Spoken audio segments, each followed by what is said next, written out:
On the economic front, Nana Akufo-Addo and the MPP pledged to transform Ghana within 18 months, as I said, grow our economy at double digits, reduce borrowing, ensure fiscal discipline, bring down the cost of living, lower taxes, and protect the public purse.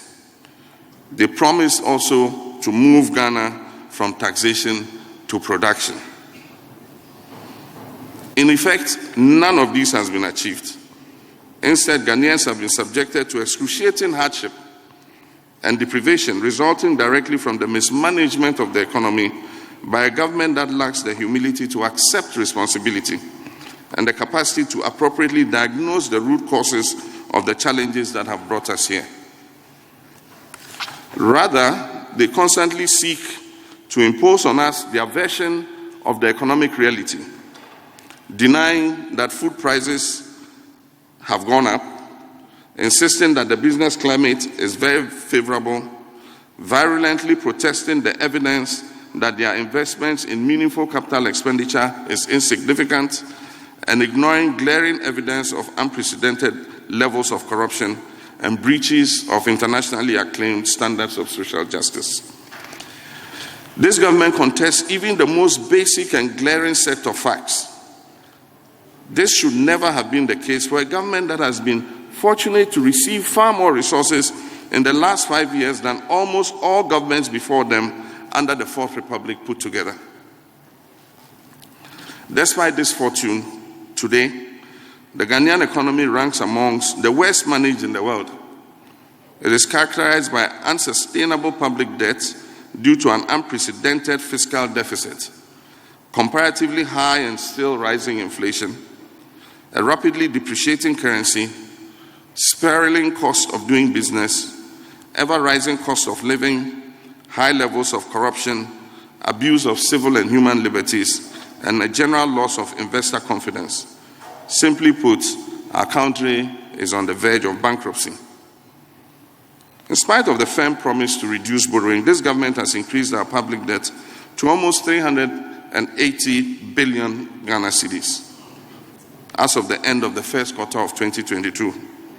This is more than 3 times the debt of all governments since the days of Osagyefo Dr. Kwame Nkrumah put together up to January 2017. A direct consequence of this astronomical borrowing is that our debt service obligations per annum has increased by 500%, from 10 billion Ghana cedis, which it was in 2016, to about 50 billion Ghana cedis now.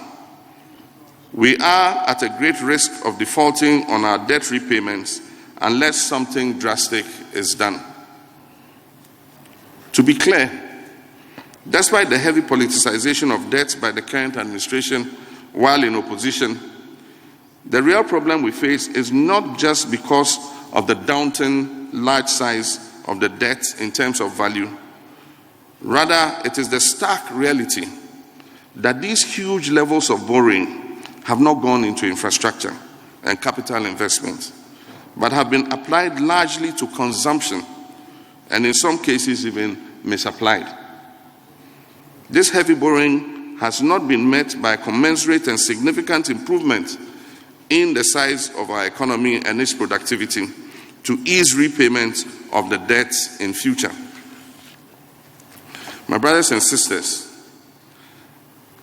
an important and yet very disturbing variable, often ignored in our national discourse about the debt situation, is the corresponding ballooning of government's indebtedness to local businesses and other statutory bodies, including SOEs. These issues must occupy an important space within national discourse because our estimation is that government's liabilities to local businesses and other stakeholders exceed 30 billion Ghana cedis. Arising directly from the excessive borrowing to fund consumption-related expenditure is the harsh truth that more than half of what government collects in taxes is used to service debt, with the remainder going almost exclusively into public sector wages and salaries.